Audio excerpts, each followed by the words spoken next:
There was a sense of futility that we're fighting a fight that we had no hope of winning. As a country, we have made a commitment that no matter what happens, we will try as much as possible to stay and continue to exist as a nation. What that will take is it's going to be something quite significant.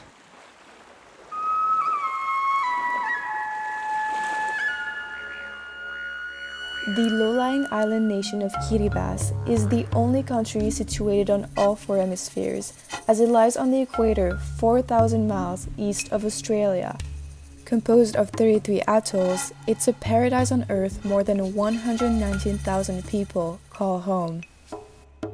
But for the paradise to stay afloat, it needs to fight climate change. Less than 2 meters above sea level, Kiribati is one of the first countries in danger of becoming inhabitable because of global warming. Sea level rise has already dramatically increased since 1995, rising approximately 3.2 millimeters per year. And it's predicted to continue rising, which is why former President Tong argues Kiribati could be submerged underwater in as little as 50 years as global warming worsens. To protect their home, the people of Kiribati build and rebuild seawalls to keep the waves away. And when it isn't enough anymore, they move inland to escape the tumultuous rising waters.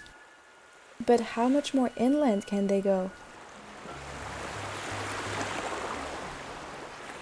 The local people are trying so hard to move their houses away from the shorelines. But the issue is, Kiribati is a very tiny island, very narrow. Some of the islands, when you stand in the middle of the island, you can see both sides, the lagoon and the ocean. So there's really nowhere to move to. They're really struggling. Climate change is not something going to happen. It's happening right now.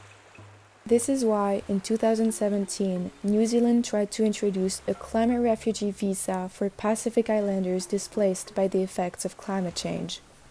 Although well-intentioned, New Zealand had to drop its visa plans simply because Pacific Islanders did not want them.